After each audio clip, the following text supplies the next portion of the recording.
ये कहानी एक शार्प शूटर ड्रासा से शुरू होती है, जो अपने स्नाइपर राइफल के साथ काफी समय से अपने टारगेट का इंतजार कर रही थी। जैसे ही उसका टारगेट सामने आया, उसने एक ही गोली में उसे मार गिराया। बाद में वो उसी बुलेट शेल को अपने पास संभाल लेती है। इसके बाद सीन बदलता है और कहानी ली वाई की ओर शिफ्ट हो जाती है। ली वाई भी एक शार्प शूटर है और पहले सेना में एक सोल्जर रह चुका है। इस समय उसे एक सीक्रेट मिशन के लिए बुलाया जाता है। मिस बार्थो, जो इस मिशन की प्रभारी है, ली वाई की रिपोर्ट चेक कर रही होती है। वो उसकी क्षमताओं से काफी प्रभावित नजर आती है, क्योंकि ली वाई ने अब तक 200 से ज्यादा टारगेट्स को स्नाइपर से मार गिराया था। उसका निशाना बेहद सटीक था। मिस बार्थो उससे कुछ बातें करती है और फिर उसे अपने सीक्रेट मिशन के लिए हायर कर लेती है। दूसरी ओर कहानी दोबारा ड्रासा पर शिफ्ट होती है। वो रूस में अपने पिता से मिलने आई है। ड्रासा एक बाउंटी हंटर है जो पैसे के लिए लोगों को मारती है, लेकिन बाद में उसे अपने किए पर पछतावा होता है। हर साल वो उन बुलेट शेल्स को अपने पिता को लाकर देती है, जिनसे उसने अपने टारगेट्स को मारा था, ताकि उसका दुख कुछ हल्का हो सके। लेकिन अब उसके पिता इन सबसे थक चुके थे। वो अपनी बेटी से कहते हैं, मैंने फैसला कर लिया है, अगर अगले साल 14 फरवरी तक मेरी मौत नहीं आई तो मैं खुद अपनी जान ले लूंगा। चाहे उस दिन तुम मेरे पास हो या ना हो, बस एक बार मुझे गुड बाय कह देना। ये सुनकर ड्रासा उदास हो जाती है और वहां से चली जाती है। इसके बाद सीन फिर से ली वाई की ओर शिफ्ट होता है। उसे एक हेलीकॉप्टर से रूस और अमेरिका की सीमा पर स्थित एक फैसिलिटी में भेज दिया जाता है। वहां उसे 1 साल तक रहना था, पूरी तरह बाहरी दुनिया से कटकर। हेलीकॉप्टर से नीचे उतरने के बाद उसे अपनी मंजिल तक पहुंचने में 3 दिन का सफर तय करना पड़ता है। रास्ते में उसकी मुलाकात वहां तैनात अपने सीनियर से होती है, जिसकी ड्यूटी खत्म हो चुकी थी और जो अब 1 साल बाद अपने घर लौट रहा था। सीनियर ली वाई से मिलकर बहुत खुश होता है और कहता है, तुम इस साल पहले इंसान हो जिससे मैं बात कर रहा हूं। फिर वो ली वाई को वहां के नियम समझाने लगता है। वो बताता है, तुम्हें इस टावर में ड्यूटी करनी है। ये ईस्ट टावर है जो अमेरिका का प्रतिनिधित्व करता है। इस नदी के पार जो टावर दिख रहा है वो वेस्ट टावर है जो रूस का है। ये दोनों देशों की सीमाएं हैं। तुम्हारी ड्यूटी यहाँ 1 साल तक बिना किसी से बातचीत किए करनी होगी। तुम्हें हर थोड़े समय बाद मशीन गन में बुलेट डालनी होगी। अगर किसी ट्रैकिंग डिवाइस में खराबी आ जाए तो उसे ठीक करना होगा, और अगर नीचे से किसी तरह का सायरन बजने की आवाज आए तो जितनी तेज हो सके भाग जाना, इतना तेज कि 4 किलोमीटर का रास्ता एक सांस में पार कर लो। ली वाई ये सुनकर हैरान हो जाता है और पूछता है, ऐसा क्यों करना होगा? सीनियर जवाब देता है, मुझे भी नहीं पता। मेरे सीनियर ने मुझे यही निर्देश दिए थे, उनके सीनियर ने उन्हें यही बताया था, और अब मैं तुम्हें यही बता रहा हूं। ली वाई के दिमाग में सवाल उठते हैं कि आखिर इस जगह पर इतनी हाई सिक्योरिटी क्यों रखी जाती है। सीनियर ये कहकर उठता है और एक बम उठाकर नीचे फेंक देता है। बम के फटते ही बहुत ही अजीबोगरीब आवाजें आने लगती है, जैसे वहां कोई खतरनाक क्रिएचर छिपे हुए हों। सीनियर ली वाई को बताता है, ईस्ट और वेस्ट टावर के बीच जो ये इलाका है, इसे द गॉर्ज कहा जाता है। यहाँ कोई नहीं जाता और ऐसा लगता है कि इसके अंदर कुछ भयानक क्रिएचर रहते हैं। हमारा काम इन्हें ऊपर की दुनिया में आने से रोकना है। अगर कभी ये ऊपर आने की कोशिश करें तो तुम्हें मशीन गन से इनका सफाया करना होगा। ईस्ट और वेस्ट टावर का बस यही काम है। ये सब समझाने के बाद सीनियर वहां से निकलने लगता है। उसे लेने के लिए एक हेलीकॉप्टर आता है। हेलीकॉप्टर के अंदर उसे कुछ सवाल पूछे जाते हैं, यहाँ पर काम करने का अनुभव कैसा रहा, उसने क्या देखा वगैरह। लेकिन जैसे ही हेलीकॉप्टर उड़ान भरता है और ली वाई की नजरों से दूर पहुंचता है, हेलीकॉप्टर में बैठे लोगों ने सीनियर की रस्सी काट दी। वो सीधा द गॉर्ज में गिर जाता है। इसका साफ मतलब था कि जो भी यहाँ ड्यूटी करता था वो कभी वापस नहीं जाता था। किसी को भी इस जगह के बारे में बताने की इजाजत नहीं थी। यानी अब ली वाई भी यहाँ से बचकर नहीं जा सकेगा और उसे इस बारे में कुछ भी पता नहीं था। सीन कट होता है और अगला दिन दिखाया जाता है। ली वाई अपनी ड्यूटी शुरू कर देता है। वो मशीन गन में खत्म हो चुकी गोलियां रीलोड करता है, कुछ सिस्टम चेक करता है और ट्रैकिंग डिवाइस को ठीक करता है। इसके बाद वो अपने हेडक्वार्टर को सारी डिटेल्स भेजता है और इलाके की बाकी चीजों की जांच करने लगता है। दिन इसी तरह गुजरते रहते हैं। एक दिन उसे वेस्ट टावर से मशीनों के चलने की आवाजें सुनाई देती है। उसे लगा कि चेक करना चाहिए, तो उसने दूरबीन उठाई। जब उसने देखा तो वहां एक लड़की थी और हम जानते हैं कि वो ड्रासा थी। ड्रासा को भी वेस्ट टावर पर उसी तरह की ड्यूटी दी गई थी जैसी ली वाई की थी। उसका काम भी वही था, सरहद की रखवाली करना और द गॉर्ज से आने वाले मॉन्स्टर्स को मारना। हालांकि वे दोनों एक दूसरे से काफी दूर थे, फिर भी उनके पास आपस में संपर्क करने के तरीके थे, लेकिन दोनों ही ये सोचते हुए महीनों निकाल देते हैं कि क्या उन्हें एक दूसरे से बात करनी चाहिए या नहीं। एक दिन ड्रासा अपने जन्मदिन पर अकेली बैठी होती है। उसे कुछ खास मजेदार नहीं लग रहा था, तो उसने गोलियां चलाकर लीवाई का ध्यान अपनी ओर खींचा। फिर उसने एक बोर्ड पर लिखकर लीवाई से उसका नाम पूछा। ड्रासा को यह अजीब लगता है। वो फिर से बोर्ड पर लिखती है, आज मेरा जन्मदिन है और आज मैं जो चाहूं वो करूंगी। मैं अभी डांस करने जा रही हूं, तुम बस मुझे देखो और बताओ कि तुम्हारा फेवरेट डांस मूव कौन सा है। लीवाई बेचारा घबरा जाता है। मुझे डांस करना नहीं आता, वो लिखकर जवाब देता है। ड्रासा फिर बोर्ड पर लिखती है, अच्छा तो फिर तुम्हें क्या आता है? लीवाई जवाब देता है, मुझे बस शूटिंग आती है। ड्रासा को इस बात में दिलचस्पी आ जाती है। वो टेस्ट करने के लिए अपने कमरे में जाकर एक बोतल रखती है और लीवाई से कहती है, अगर तुम सच में अच्छे शूटर हो तो इसे शूट करके दिखाओ। लीवाई तुरंत अपनी स्नाइपर उठाता है और एक ही गोली में बोतल फोड़ देता है। ड्रासा ये देखकर हैरान रह जाती है और उसे समझ आ जाता है कि लीवाई सच में एक बेहतरीन स्नाइपर है। ड्रासा भी अपनी स्किल्स दिखाने के लिए लीवाई के रूम में रखी एक बोतल शूट करके तोड़ देती है। वो लीवाई का रिएक्शन देखने के लिए उसकी तरफ देखती है, लेकिन तभी उसकी नजर टॉवर के ऊपर जाती है और वो अचानक हैरान रह जाती है। टॉवर पर अजीबोगरीब क्रिएचर्स चढ़ रहे थे। ड्रासा ने बिना समय गवाए तुरंत शूटिंग शुरू कर दी और उन खतरनाक जीवों को मार गिराया। लीवाई को पहले समझ ही नहीं आया कि ड्रासा इतनी तेजी से शूटिंग क्यों कर रही है, लेकिन जब उसने नीचे से उन क्रिएचर्स को टॉवर पर चढ़ते देखा तो वो भी तुरंत अपनी पोजीशन लेता है और फायरिंग शुरू कर देता है। दोनों मिलकर क्रिएचर्स को खत्म करते हैं, लेकिन ड्रासा सिर्फ लीवाई के टॉवर पर ध्यान दे रही थी। उसे ये एहसास ही नहीं हुआ कि एक मॉन्स्टर उसके अपने टॉवर पर भी चढ़ चुका था। वो बिल्कुल उसके करीब आ चुका था और हमला करने ही वाला था, लेकिन ठीक उसी वक्त लीवाई ने उसे देख लिया और तुरंत शूट कर दिया। गोली सीधे मॉन्स्टर के सिर में लगी और वो नीचे गिर गया। क्रिएचर्स को खत्म करते करते सुबह हो जाती है। ड्रासा मुस्कुराते हुए कहती है, ये मेरी जिंदगी का सबसे बेहतरीन जन्मदिन था। लीवाई उसकी बात सुनकर हंसता है और दोनों अपने अपने काम में लग जाते हैं। वे मशीन गन की सारी खत्म हो चुकी गोलियां फिर से रीलोड करने लगते हैं। दिन गुजरते रहते हैं और अब काफी समय बीत चुका था। इस दौरान ड्रासा और लीवाई की दोस्ती और भी गहरी हो चुकी थी। वे भले ही दूर थे, लेकिन फिर भी बहुत समय साथ बिताते थे। वे दूरबीन के जरिए एक दूसरे के साथ चेस खेलते, ड्रम बजाकर एक दूसरे को एंटरटेन करते और कभी कभी दूर से ही बातचीत भी कर लेते। फाइनली 14 फरवरी का दिन आ जाता है, वही दिन जब ड्रासा के पिता ने खुदकुशी करने का फैसला किया था। यह दिन ड्रासा के लिए बहुत कठिन था। उसने बोर्ड पर एक मैसेज लिखकर लीवाई को बताया, आज का दिन मेरे लिए बहुत मुश्किल है, काश तुम मेरे पास होते। लीवाई ये पढ़ते ही कुछ सोचने लगता है। वो अपने पास मौजूद चीजों से एक गैजेट बनाता है और तार के जरिए वेस्ट टॉवर तक जाने का प्लान बनाता है। वो एक छोटे से रॉकेट के जरिए अपनी रस्सी वेस्ट टॉवर की तरफ फेंकता है, जिसे ड्रासा पकड़कर अच्छी तरह बांध देती है। जाने से पहले लीवाई बोर्ड पर लिखता है, कैसा रहेगा अगर आज हम दोनों डिनर साथ करें।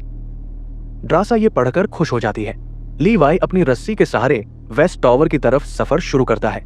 आधी दूरी तक तो ग्रेविटी की वजह से आसानी से चला गया, लेकिन आगे का सफर उसे लटकलटक कर तय करना पड़ा। यह सफर बहुत मुश्किल था, लेकिन आखिरकार वो वेस्ट टॉवर तक पहुंच ही जाता है। ड्रासा ने उसे वेलकम करने के लिए फूल लेकर खड़ी थी, लेकिन लीवाई की हालत बहुत खराब थी। वो थककर चूर हो चुका था और उसे फ्रेश होने की जरूरत थी। फ्रेश होने के बाद दोनों डिनर के लिए बैठते हैं। डिनर के दौरान ड्रासा आखिरकार लीवाई को बताती है कि आज का दिन उसके लिए इतना मुश्किल क्यों था। मेरे डैड ने आज के दिन सुसाइड कर लिया होगा, इसलिए मैं बहुत दुखी हूं। लीवाई ये सुनकर कुछ देर चुप रहता है। फिर ड्रासा का ध्यान भटकाने के लिए वो अपनी बैकग्राउंड स्टोरी बताने लगता है। मेरे डैड, मेरे ग्रैंडपा, हमारी पूरी फैमिली ही सोल्जर रही है। बातें करते करते दोनों डांस करने लगते हैं और ये रात दोनों के लिए बेहद खास बन जाती है। लीवाई ने पूरी रात वही गुजारी। सुबह होते ही लीवाई वापस अपने टॉवर जाने के लिए रस्सी से लटकता है, लेकिन तभी गलती से उसकी रस्सी टॉवर में लगे एक माइन से टकरा जाती है। बड़ा धमाका होता है और रस्सी टूट जाती है। लीवाई सीधा द गॉर्ज में गिर जाता है। ड्रासा ये देख चौंक जाती है। लीवाई की जान बचाने के लिए वो तुरंत कुछ पैराशूट्स और गन लेकर द गॉर्ज में जंप कर देती है। नीचे पानी भरा हुआ था, लेकिन ये कोई आम पानी नहीं था। ये पानी अंदर से अजीबोगरीब पीली रोशनी छोड़ रहा था। हर जगह खतरनाक चीजें दिखाई दे रही थी। लीवाई इस समय एक पेड़ से उल्टा लटका हुआ था और तभी एक विशालकाय मॉन्स्टर जिसके कई पैर थे उस पर हमला करने के लिए आता है। लिवाय अपनी गन से शूट करके उस क्रिएचर को मार देता है, लेकिन इसी दौरान वो शाख भी टूट जाती है जिससे वो लटका हुआ था। वो नीचे गिरकर एक और अजीब जीव पर आ गिरता है जो तुरंत अपना बड़ा सा मुंह खोलकर उसे निगलने की कोशिश करता है। इससे पहले कि वो उसे पूरी तरह से निगल पाता, ड्रासा ठीक वक्त पर पहुंचकर उस क्रिएचर के टेंटकल्स पर गोली चला देती है और लिवाय को बचा लेती है। लेकिन इससे पहले कि वे दोनों राहत महसूस कर पाते, कुछ और अजीब जीव घोड़े जैसे दिखने वाले मॉन्स्टर्स पर सवार होकर उन पर हमला करने के लिए आ जाते हैं। ये मॉन्स्टर्स पूरी तरह से हाइब्रिड लग रहे थे। उनके शरीर में 2-3 अलग अलग जीवों के डीएनए मिले हुए थे। घोड़ों के शरीर से टेंटकल्स निकल रहे थे और उन पर बैठे हुए इंसानों जैसे दिखने वाले प्राणी आधे पेड़ और आधे इंसान लग रहे थे। लिवाय और ड्रासा तुरंत अपनी गन्स निकालते हैं और रास्ते में आने वाले हर दुश्मन को मारते हुए आगे बढ़ने की कोशिश करते हैं। वे किसी भी तरह से वापस अपने टॉवर्स पर जाना चाहते थे, लेकिन ड्रासा नीचे आते वक्त अपनी वह डिवाइस खो चुकी थी जो उन्हें रस्सी के सहारे ऊपर खींच सकती थी। मजबूरन उन्हें इस रहस्यमयी घाटी के अंदर और आगे बढ़ना पड़ा। जैसे जैसे वे आगे बढ़ते हैं, चारों तरफ का माहौल बदलने लगता है। पहले जो धुंध पीले रंग की थी वो अब नीली होने लगती है। जल्द ही उन्हें एक पुरानी साइंटिफिक फैसिलिटी दिखाई देती है जो कभी एक वैज्ञानिक की थी, वही वैज्ञानिक जिसने पहला बम बनाया था। इस फैसिलिटी के आसपास एक पूरी कम्युनिटी हुआ करती थी, लेकिन अब वहां सिर्फ वीरानी और खतरा था। वे दोनों खुद को बचाने के लिए एक चर्च में छिप जाते हैं, लेकिन वहां भी खतरा कम नहीं था। वहां विशाल मकड़ियां थी जिनके मुंह इंसानों जैसे थे और उनके लंबे लंबे खतरनाक दांत थे। अचानक वे मकड़ियां उन पर हमला कर देती हैं। किसी तरह वे उन्हें मारकर वहां से भागते हैं और एक दूसरी फैसिलिटी में जा घुसते हैं। इस जगह का माहौल किसी लैब जैसा था। वहां उन्हें एक डीवीडी मिलती है। जब वे इसे प्ले करते हैं तो एक डॉक्टर की वीडियो चलने लगती है जो यहाँ किए जा रहे एक्सपेरिमेंट्स की जानकारी देती है। असल में ये लोग इंसानों के डीएनए पर प्रयोग कर रहे थे। वे आम इंसानों को सुपर ह्यूमन बनाना चाहते थे और इन सुपर ह्यूमंस को सेना में इस्तेमाल करना चाहते थे, लेकिन एक्सपेरिमेंट गलत हो गया और इंसानों के डीएनए में बाकी जीवों के डीएनए मिल गए। इसका नतीजा ये हुआ कि वहां हर तरह के हाइब्रिड बनने लगे। कुछ इंसान जो पेड़ों की तरह दिखते थे, कुछ पेड़ जो इंसानों की तरह चल सकते थे और बोल सकते थे, यहाँ तक कि छोटे छोटे कीड़े मकोड़ों में भी इंसानी और पौधों का डीएनए मिक्स हो गया था। लिवाय और ड्रासा आगे जांच पड़ताल करते हैं तो उन्हें एक एडवांस कंप्यूटर मिलता है। जब वे इसे ऑन करते हैं तो कई और बड़े राज खुलते हैं। उन्हें पता चलता है कि एक गुप्त कंपनी इन खतरनाक एक्सपेरिमेंट्स के पीछे थी। इस कंपनी ने एक ऐसी मिसाइल भी बनाई थी जो फटने के बाद 4 किलोमीटर के दायरे में सब कुछ नष्ट कर सकती थी। लिवाय को अब समझ आने लगता है कि जब उसके सीनियर्स ने उसे किसी सायरन के बजने पर 4 किलोमीटर दूर भागने को कहा था तो वे इसी मिसाइल के फटने की बात कर रहे थे। ये वही मिसाइल थी जिसके कारण ये पूरी जगह तबाह हुई थी। वे दोनों जल्द ही इस नतीजे पर पहुंचते हैं कि इस एक्सपेरिमेंट के पीछे किसी सरकार का हाथ नहीं था, न तो रूस की सरकार का और न ही अमेरिका की। ये सब मिस पार्थो नाम की एक गुप्त संस्था का काम था।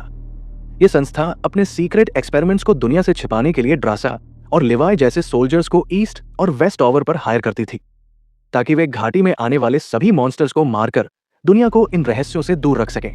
अब जब उन्हें पूरी सच्चाई पता चल चुकी थी तो उन्होंने वहां से भागने की योजना बनाई, लेकिन तभी कुछ मॉन्स्टर्स उन्हें घेर लेते हैं। यही नहीं, वे उनके खोए हुए हथियारों का बैग भी उनके सामने लाकर रख देते हैं। ये किसी चाल का हिस्सा भी हो सकता था, लेकिन उनके पास कोई और विकल्प नहीं था।